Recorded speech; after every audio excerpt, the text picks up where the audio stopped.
Hello and welcome to the NDA show. I guess we'll start going into who we are. Do you want to go first? Yeah. So, my name is Will.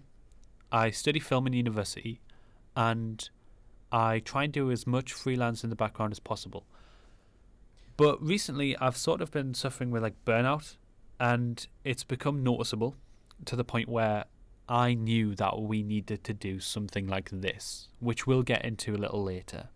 What about you? I'm Ben. I'm a musician. I'm a filmmaker.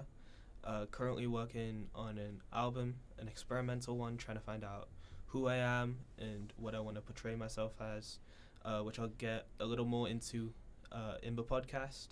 Hell yeah. Yeah. Cool. So, first off, I just want to ask, how are you doing? I'm doing pretty good. I woke up. I took. It's literally just the first thing in the morning, by the way. So I took a shower. I took the bus there, and I just waited for you because you were late. Yeah. Late, man. Unfortunately, I was a little bit late. And I am not going to hold it against myself because I'm only human. I'm holding it against you. No, I'm not. I'm not. No, yeah. I think that pretty much defines how my day has been as well. Yeah, I just kind of got up after yesterday. We did a little bit of a practice session for this. We did. And hey, we said we'll start between 9 a.m. 10 a.m. So What time did you get up? I noticed I woke up at about 9:15. Yeah. And I knew the travel here would take me until at least 10 o'clock to get here. Anyway, like I've said, I'm only human. So I think it's good time to get into why we're doing this, because I think a lot of people can look at this and be like, "Oh, it's only another two students doing another podcast about stuff either that they like or just an excuse to gossip with a camera or with microphones." So, do you want to get into why we're doing this from your perspective or from mine? I guess we'll start from mine. Yeah. So the reason why I'm doing this podcast is to kind of log growth. I kind of see myself changing as a person recently, and I feel like now is a better time than ever to start start expressing myself out there for people to see, because so much about me is changing. The quality of my music, the style of my music, the style of my films, and I kind of just want that to be logged so people know how I grew. Yeah, and correct me if I'm wrong. You don't have like a persona out there as you as the musician. You don't have like a voice, and you don't make content like this, do you? No, this is the first time I'm actually doing something like this. I kind of just put my music out there, and people kind of assume what they know about me through my music, but they don't kind of understand the real me, because I do kind of put on a character for my songs. I rap about just some random stuff which isn't even actually going on in my life sometimes. So I kind of just want people to get to know the real me. And how does it feel like to actually be able to like be yourself for once as like the creator? Man, I guess it's all foreign to me. It's kind of like, it makes me kind of nervous because I've never actually put my proper personality out there on the internet before, so it's gonna take some getting used to. Yeah. So I guess that's the reason why I'm doing it. Do you want to get into why you're doing it? Yeah, definitely.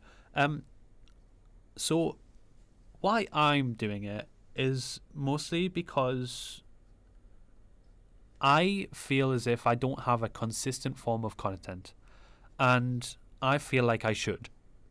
And there are other forms of content I've worked to try and create, but in the terms of something that could come out consistently, whether it be every week or every month or every day, I've always wanted that. So this is something that I can do, with my best friend, and something that doesn't need to be incredibly,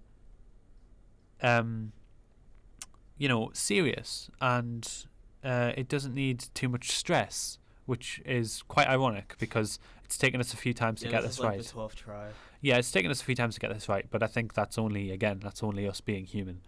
But we'll talk again. I think we'll talk about more about that later on. But yeah, that's what it is for me. But also, I think there's a bit more of a deeper meaning for both of us. And I said this in one of the drafts a few days ago, so I am reiterating this.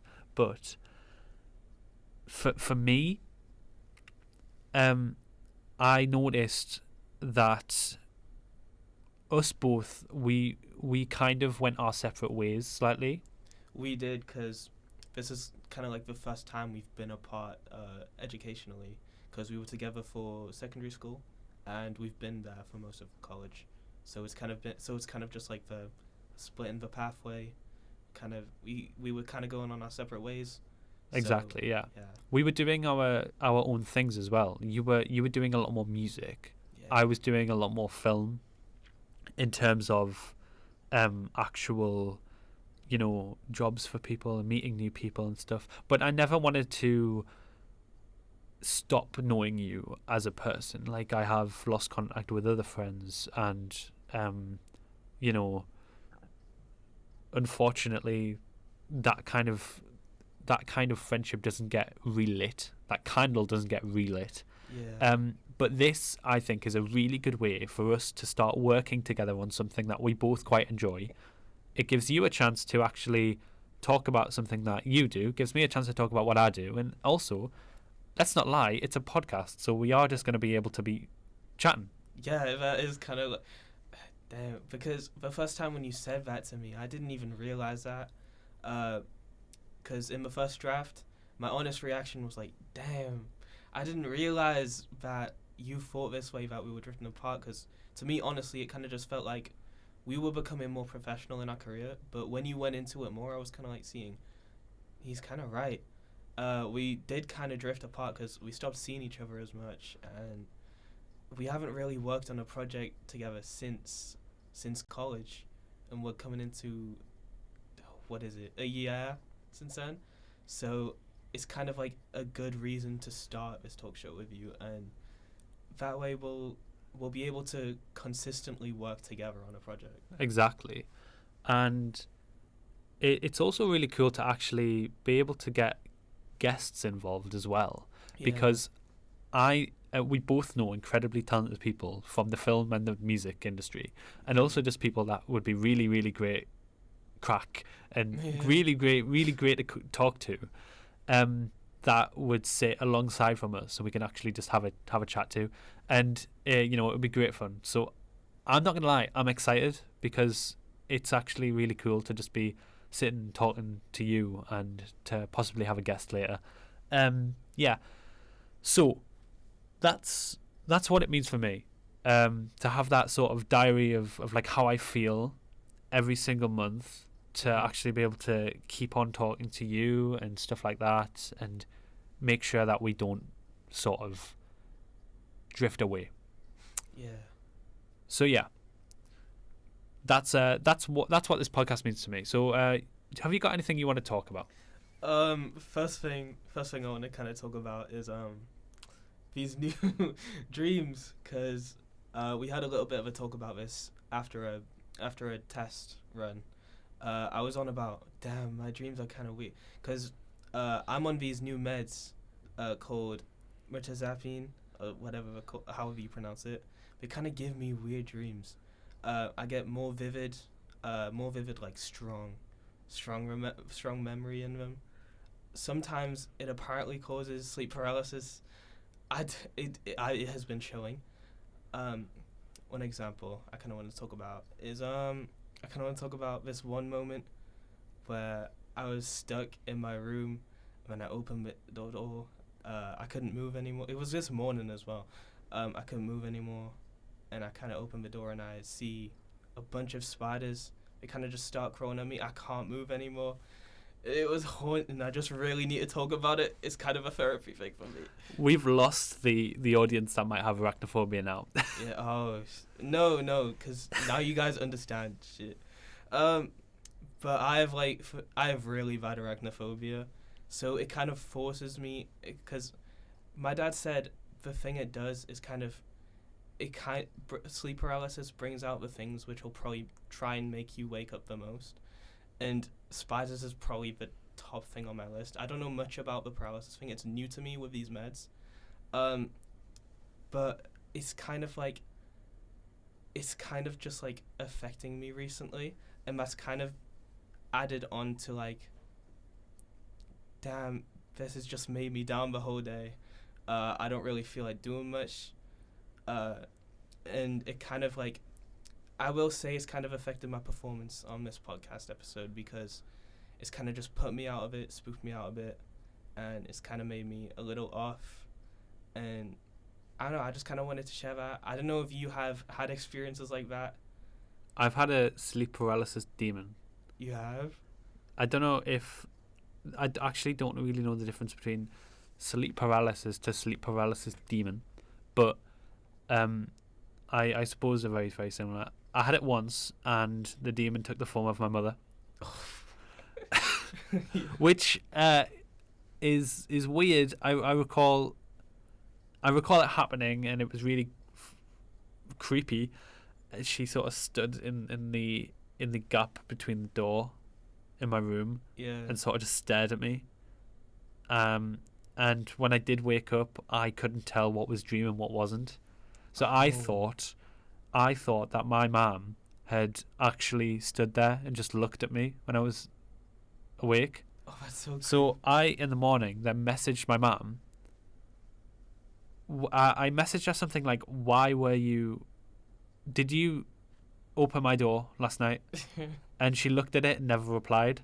So she must have thought I was crazy. I've actually got the chat history to prove this. Yeah, you just called her out. I'm not gonna lie. Maybe. Yeah, you just straight up called her out. Why did she do that? No, but in terms of like your performance on the podcast and how it affects your performance on the podcast, do you think actually being able to call that experience out, and do you think having to do this anyway, regardless of how you feel, do you think it might help you? Yeah, I mean, in some sense. Yeah, I mean, in some sense, because it's kind of like talking about stuff is very therapeutic to me. It's how I feel I can strongly get my feelings and thoughts across one way or another, and some people try and give an understanding to that. So I kind of like to share those experiences, and they tend to just... It makes me feel better when people say, I understand how hard that must be to deal with stuff like this, and it's just nice to have someone lend an ear and stuff. Yeah. And that's quite like the point of a podcast, is for people to listen. Yeah. And especially for this podcast, which I'm not really sure what we're going to refer to genre wise, but right now it is, if anything, sort of multi-genre. It's about a lot of things. It's about music, it's about films, and it's about us. It's about us. So it's going to be good to talk about this stuff, especially on the first episode, where we're going to talk about a small collection of everything. We're going to, at least in my opinion, I think this episode should be about a small collection of everything. Films we've seen, feelings we're having, and that kind of thing. Yeah, I mean, literally, I'm just trying to get people to understand where we're at in terms of ourselves right now. So, yeah. Well, exactly. That's exactly what we want, and exactly sort of the way I want to be comfortable on this podcast. So, I want to ask, sort of segueing into more of a media and sort of film area. Yeah, I did kind of drift off. No, it's okay. I think that was good. Is there any huge films that have come out in the past few months that you incredibly, really, really enjoy? Like the ones that you truly hold close to your heart and say, this is a special film. Sinners was so good. Yeah. We went to see it together. You saw it before me, so the reason we went together was so you could kind of see my reaction. I love that film. The music was on point. I really like the cinematography, and I'm a sucker for like old Western style films. Yeah. I like the old Americas. I'm a big fan of stuff like Red Dead. And yeah, just I also have cowboys on my favorite. Some of like my favorite things. Yeah. It's kind of just all I could really ask for an old Western movie, because it was a good portrayal of Black history at the time as well. Yeah. They were and as a Black director himself, I'm sure he kind of put his own experiences and hard times into the writing, and kind of used that to kind of portray the oppression that people have kind of been through, and put it into some art, and some people can take it in, and I don't know how to go on about it. No, yeah. I think art is the perfect word for it, because there is no better word for it. We can talk about it. It's been months since it's come out. Yeah. So the word art can't be more defined by that one scene where all of the ghosts and the spirits of all the times come together in the scene where I forget the main character's name. I know the actor. The actor's name is like Miles. When he plays his blues, and the spirits of all the times come together, and you've got people from the modern era, and you've got people from the past, and you've got people from, this sort of glam rock era. Yeah. All together, that is art. And I remember showing other people this film. For example, I showed my grandparents this film. Yeah. They sort of looked at it. My granddad kind of looked at it and smiled, unless he was asleep. I can't remember. But that's definitely what he would have done. He's a very optimistic kind of person. And my nana sort of looked at it confused, because in terms of films and media, she's like, what she likes is what she likes. Yeah, because since she hasn't really been educated on like the styles of films to take in inspiration, I'm kind of jealous of this as well. She kind of watches a movie just to watch it. Meanwhile, someone like us, we kind of watch it to take in inspiration. We pay attention to the cinematography, the color grading. I think we can't take in a movie normally now. Yeah, no. Because we've studied it for so long. We're gonna take note of everything subconsciously, and I think that's what I do. One thing, it was something our college teacher said. He said, when we started it, when you start this course and then finish it, you'll never look at movies the same way again. Yeah. And I didn't really like that. I don't know. I kind of liked him, but he wasn't wrong, is what I'll say. He was not. He was, I think, saying it a bit more ironically than we realize, but I think that there is some truth to that in the sense that if you really work hard in that class, and if you truly have a passion for it, then you will realize that you don't see cinema in the same way as everyone else. So the fact that we both now don't see cinema in the same way as everyone else proves the fact that, despite the fact that the possibility that you might not have had the best time at college if you didn't enjoy that class, it still proves that you have a passion for it, and you have that energy and that drive to create. Yeah, I guess it also kind of highlights potential in it as well, because one thing I kind of feel like we both have is a wide amount of potential. So when I'm on about growth, I mean growth. I think that us two, right now, as small as we are right now, we can grow to be something pretty big. Yeah. Yeah. And I think we were talking about this in one of the drafts of this. We were saying that it sounds egotistical to say that, but it's not. It is just, well, in a space where we have created something about us and about our Yeah. growth, we have the right to say that, yes, we do want to be successful. Yes, we want our messages to be heard. I know incredibly talented people. Honestly, I can't even begin to talk about how talented my friends are. Yeah. And they are incredibly humble about it. And when they get the chance to talk about where they want to be, all they do is talk about, oh yes, I have such a passion for being on the biggest stage in the UK or the Yeah. US or things like that, or I want to create a film that speaks to people. And slight side note, have you noticed that films have become a lot more artistic these days? Yeah. Recently with films like Blink Twice, Saltburn, and Saltburn is disgusting. We've got to get into that later. Yeah, Sinners as well. I feel like I have no.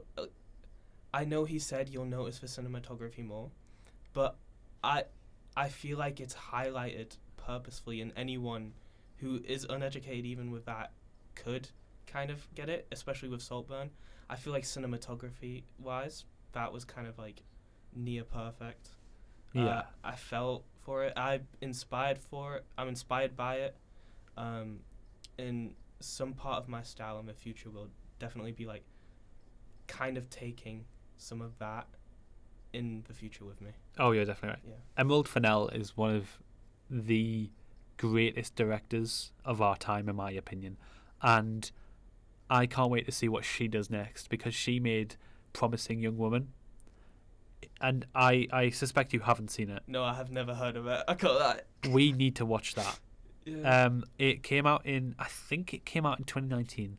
2019. And it's not as I guess overwhelming as Saltburn as an experience, but it's still really good watch. Yeah. And it's also something we should talk about. But I also want to talk about a film we saw last night. Oh. So Roses. yeah, last night we saw The Roses, and we have our own opinions on the film. Do you want to talk about it? Oh. Like 5 out of 10, guys. I just realized I searched it today. I just found out that it's based on like a 1989 film of Danny DeVito. Oh really? Yeah. Oh, I had no idea. I gotta watch it out when I try it. I hate to, but I'll compare the two.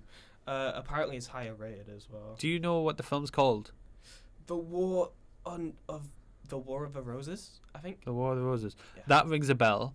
I think it's just, this is the case of me not looking into what I'm watching. I can't even remember it being on the credits. I'm pretty sure that should be on the credits based on the original film. Yeah. Last year I got heavily into like.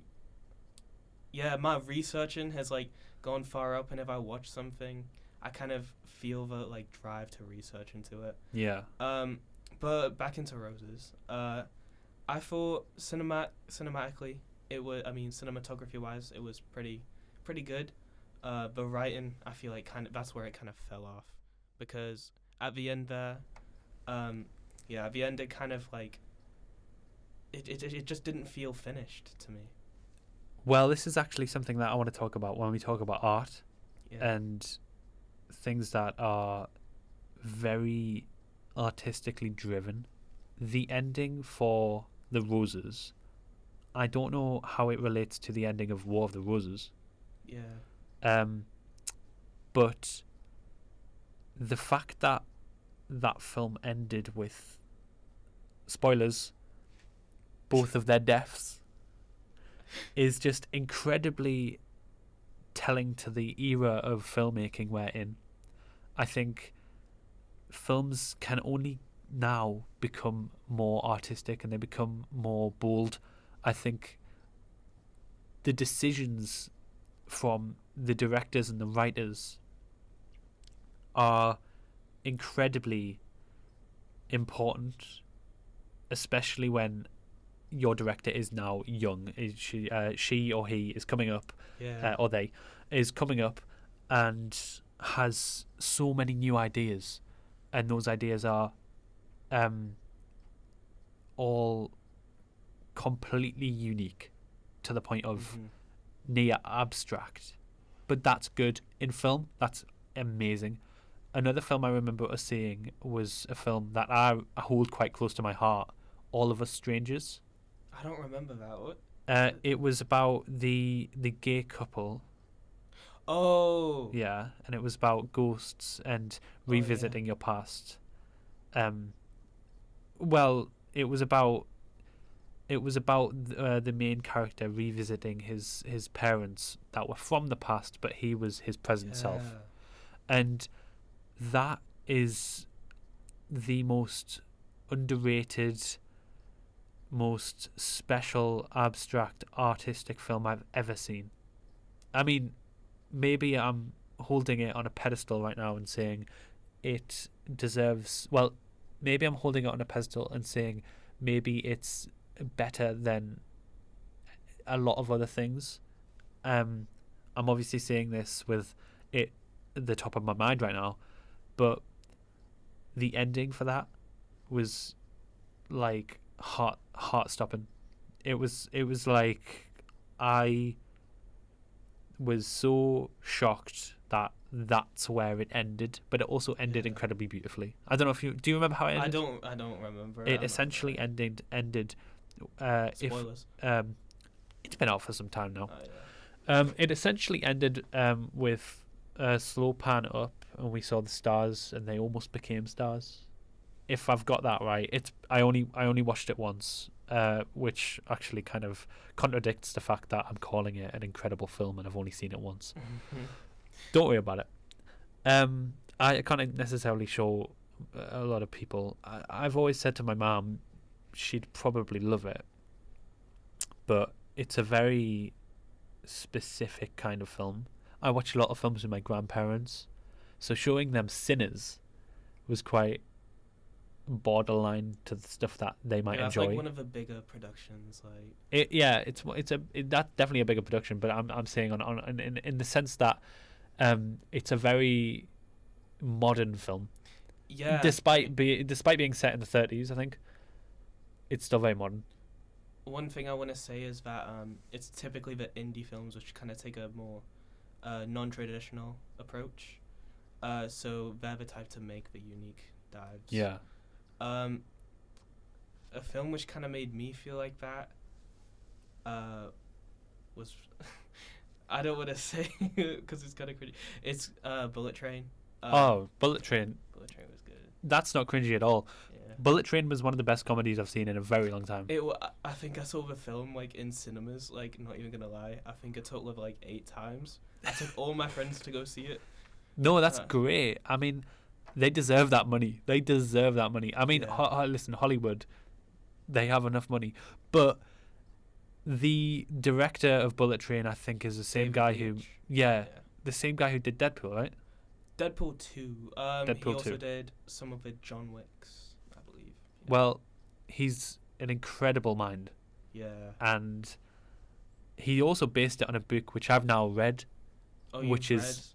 I've read a bunch of it. I haven't read it to the end. I find reading really therapeutic and relaxing, but very hard to focus. Yeah, did I hear some of it were making like a sequel or something? Or maybe a prequel. No, prequel. I'm not sure because I don't think there's another book. Yeah, but I think it's. Who knows? I read an article somewhere. That lemon and tangerine spin-off I need. Yeah, the Bolivia job. Oh. Yeah. If they did that, I'd be so excited for that. That would be so cool. Yeah. Okay, so I want to start talking about something else, but for the last few minutes of talking about films and media and stuff, is there any other sort of forms of media that you take in other than films? Oh, I'm gonna talk about a producer I glaze too much. Go ahead. MBRK. He has such good like beats. His music kind of flows smoothly. He had this one recently, like classical one, where it was kind of like a violin and a piano behind.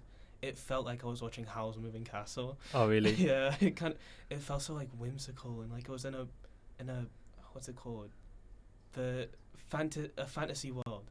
It felt like that, and I just felt so at peace. I know that the term producer is obviously used in music, but this is where the film world and the music world collide. Because when you said producer, I was thinking film producer. Composers and stuff. Yeah, no, but I totally get that. That's really cool. You should definitely send me anything that he's been on or something. Okay, he's good. No, but yeah, for you that's music, and I'm a massive music head, and I mean I'm wearing a shirt with a good band on right now. I'm not actually going to talk about them because they've been involved in some drama. Which I don't really want to put drama into this podcast. I mean, myself, I've even said I want my life drama free right now. But who cares? Who cares? It's a nice shirt. Anyway, off topic. For me, I'm talking about. So I do try to read as much as I can. Again, like I think concentration and stuff is quite hard to grasp sometimes, but I also listen to a lot of audio dramas and audio books. They are mostly produced by Big Finish, the people who run the Doctor Who line of audio dramas and audio books, pretty much all of them. Big Doctor Who fan. Yeah, I will inevitably end up talking about the Doctor Who finale, the latest one. I'm still yet to see it, so don't worry about it, mate. Next episode. No, don't worry. Maybe, but man, is it even worth watching? Yeah, it's worth watching. So it's a good episode. It just sets a bad precedent for the future, and it doesn't really show much of, I think, what the show should be.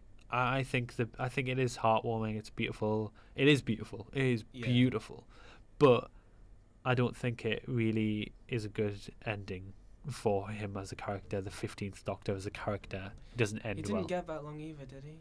Yeah. He didn't. No, he definitely didn't. After saying that he was going to get many, many years. Yeah. Again, we're talking about something I didn't want to talk about, but it's okay. Let's move on. No, it's okay. That's the beauty of this. We can talk about whatever. But some of the audio dramas that Big Finish produce, I mean, so I got into Big Finish a few years ago. So a lot of the big famous audio dramas were already established. Mm-hmm. So yes, I'm still in the catching up era of finding the best ones.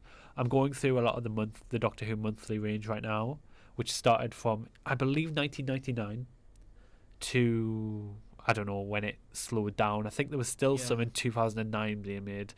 I might be wrong about that, but I'm catching up from there. I've started on a lot of the 8th Doctor ones. The chimes have been like perfect, absolutely perfect. And stuff like there's Spare Parts is an incredible Cyberman story that is loved by so many. But where I started was actually with Torchwood. Really weirdly. Well, it's not necessarily where I started, but it's that monthly range. I started with Torchwood because I love Torchwood so much, and I feel like the TV show is very lacking sometimes. It's very goofy, and I feel like the audios can really give a real horror to that dark sci-fi world that Doctor Who is in. But yeah, again, like, I've stopped listening to Torchwood audio dramas and I'm back into Doctor Who dramas now, and the Fugitive Doctor run, that's incredible. Well, I say incredible, it's really good. The 13th Doctor just had her first audio drama, very good. It's called The Vampire Weekend. It's it's a really good start. And also the 9th Doctor and Rose has just started with their duo series, which I think is the 4th season that Christopher Eccleston has had as a Doctor again on Big Finish. and Snare, it's called. Really good. Really, actually, emotional. Really emotional. But I think it's also because of the memories of watching them on TV and then seeing them together finally again later on. Very, very good. Yeah, I've never seen much of Doctor Who in like the past 5 years, but I will say one thing they do really well on is hitting hard on the emotional moments. Gosh, yeah. Yeah, I was who was it? 12, Peter Capaldi. I mean, his pretty much every single moment he had was phenomenal and perfect. Just kind of aura farming at the end, that speech at the end. You wait a moment, Doctor. Yeah. Sorry, no, it's okay. I think you could probably do his voice on Big Finish. Oh, thanks. Yeah. Isn't there like clips of? Does he have a good voice? I don't know if he has a good. Oh, voice. on Peter on Big Finish. Yeah. He doesn't do Big Finish. No, I meant like the person who plays him. Oh yeah, he does. Yeah, he does quite a good voice. I mean, I do forget his name, but he does a lot of other voices. I think he does 11 as no, he doesn't do 11. Sorry, he does do voices. He's worked for Big Finish a lot, and he's he's trustworthy to do a good voice, and I think his voice for Peter really does do well. And I'm not actually sure entirely why Peter doesn't do Big Finish. But I'm simply glad that the classic Doctors, that of Peter Davison, Colin Baker, Sylvester McCoy, maybe Paul McGann, they all do Big Finish to the point where they love reprising their characters in stories that are wildly better than a lot of their TV stories. Even Tom Baker at his age still gets up and does those. Yeah, I mean, I suppose something that I don't know what goes on behind the productions, but like maybe deadlines, like there's more time for writing, so because it's not like a huge production, they spend more time on the writing side more than the planning equipment, creating sets, so that kind of leads to higher quality production. Yeah, and I've always thought that the beauty of audio dramas, audiobooks, and books themselves is imagination, and I can't fathom the fact that people don't have a mind's eye. Yeah, you have a mind's eye. Yeah, no, I do. Like, if I'm listening, I don't really listen to audio dramas, but I do kind of imagine a set, like imagine a place. Yeah. I imagine the facial expressions of how someone's talking before. I mean, like, as they're doing it, even if we can't see it visually. Yeah. And does it not just make it incredibly entertaining that way? Yeah, and it's like all in your control, like kind of in your head, like. Yeah. Visually, yeah. Do you think that actually? I saw someone say something not too long ago that. So, say you've got a book. Say it is Bullet Train, right? Mm-hmm. We're reading Bullet Train, and the words that you're reading, you are picturing an entirely different scene to the scene that I'm picturing, unless it's specifically described in incredible description. We are probably thinking of two completely different scenes, so that almost creates an entirely different scenario in both of our heads. So say with a famous book, say with Dune, right? Dune is like one of the most famous sci-fi books ever written, and it's incredibly abstract. I'll say I haven't read it, it's very long. But I can imagine the fact that the millions of readers that have read it have all created a different version of the events in their own head because they've taken it in differently, and they've what's the word? They've sort of they've interpreted it completely differently. I mean, maybe less now because the movies are out, so they maybe read the book after watching the movie and realizing that this scene is the same scene from the movie. But yeah, right. I've been yapping a bit too much about that. Sorry. No, I've been into it. How long is? We're at 39 minutes now. Oh, nice. Okay, cool. I suppose I want to get into my last thing. Yeah, go ahead. I want to promote myself. I want to promote this album I'm doing. Can I ask you some questions about it? Yeah, go ahead. So, for example, you said this is almost a mirror image of you, right? Yeah. Did you write it knowing it was going to be a mirror image of you? Sorry. Did you write it knowing it was going to be a mirror image of you, or did it slowly become that? Because a lot of projects that I work on, they slowly become what they are just due to different drafts and different versions. Is it the same with you? Yeah, I mean, it is kind of like me in a way, because at the start of my music career, I was kind of like, all my lines were kind of like, oh, I'm this tough guy, and like just trying to be funny by saying some edgy jokes. But I'm realizing now I'm more kind of like as I did more music, I kind of realized I was this more like personal. I kind of want to get into how I'm feeling rather than just this guy who isn't me at all. So I kind of wanted to, this album's kind of like the way I transition from that character to, oh, this is me, you are getting my real lyrics. Yeah. Yeah. Can you give us a name drop? Can you reveal the name of the album, or is it something that you want to wait? It's completely fine if you don't want to. You're not revealing it. Oh, completely fine. I just want people to know what it's about. And, Yeah. You know, I got to self-promo it at some point. Yeah. It's coming out late this year. I've done most of the songs for once. Oh, People nice. who are invested in my music career know that I've been like talking about this for ages, but it's kind of like it keeps getting put on hold. But I do finally feel like I'm coming towards a completion with this one, and I'm really proud of it. That's really cool. Yeah. I'm really proud of you. I don't have anything to self-promote, truly, but I can talk about things I'm doing at the moment. Yeah, you said something in the drafts about like scripts you did. Yeah, so I've been writing a lot of scripts over the summer whilst I've been like feeling burnt out and feeling that I don't have the energy to go out and film anything. So what I've been doing is I've been storing the ideas onto paper.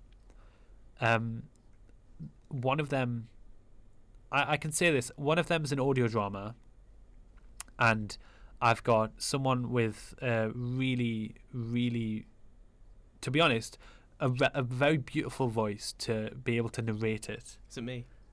It's you. Yeah. Spoiler guys, it's me. And I'm really happy with where the story is going to go. The script itself, nowhere near done, and it definitely needs to work. Yeah. But the other scripts I've been doing, there's 3 other scripts. They're all different film ideas I've had for a very long time, but I've had time to actually work on them. They're going well. Mm-hmm. I don't expect to be able to be filming them soon, but I have really great connections at uni. People that are really lovely and would love to help. Fellow directors that might just love to be a part of something, which I think is like the beautiful part about it, because you know people do love to be a part of things. Yeah. I think being a part of something is just lovely, regardless of whether like it's something that you're passionate in or not. Still being a part of it is great feeling. That's not to say I'm not passionate about the things I'm involved in. Yeah. I am. It's just sometimes that, you know, if you're given an opportunity to be a part of something and you don't even know what it is, hell yeah, I'll be a part of something. I'll support the locals. That's what I always say. That's a big motto. That is my motto. Yeah, support the locals. Yeah, you were going on a bit about how at the start you were a bit burnt out, but seeing that you've done these like scripts and you've got these ideas in your head, I can't wait till like that burnout starts to fade, because I'm really excited to see these. Like you said, for me, I'm very proud. Well, don't put too much effort, don't put too much hope into me, because I'm just trying to be able to get the stories actually feasible to create. Yeah. A lot of them I feel aren't feasible, and a lot of them are just going to have to, well, I live in hope that they'll be created.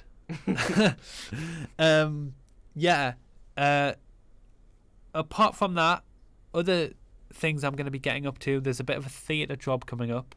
Oh, nice. I can't talk about it too much because I don't even have a lot of the details, but I also don't have a massive amount of knowledge as to what it's about. Is that going to happen by the next episode? Yeah, well, maybe. Okay, well, We'll see. We'll do we a can little. talk a bit about how you liked it. See Yeah. if you liked it. We can talk about how I you would have thought liked went. it. I would have liked it. Yeah. I'm helping with sort of behind the scenes, and the person I'm working with is lovely. I worked with them before on a music video, and they are super kind and just really cool to work with. Now you say that, I think I know who you're on about. Yeah. So yeah, apart from that, I'm also just doing this. I think this is I don't necessarily call this a job, but it's very Yeah. very fun to do anyway. I kind of want to treat it like a job, cause Yeah. then I feel like I want to do it. I get that too. I feel like I will be sort of maybe even calling it a job sometimes. Because hey, it's a job. We're doing a job right now. We might not be getting paid, but Yeah, a job doesn't have to be something like Hey, you yeah. get paid for. and hey, any people that want to sponsor us out there, Yeah, deals.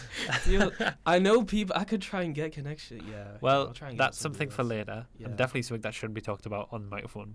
But we're coming up to 47 minutes now. Yeah, it's coming. So about, yeah. we're going to be closing off pretty much imminently. I just want to ask you finally, what do you think about this first episode and the podcast in general? Like, what do you think about how this has started?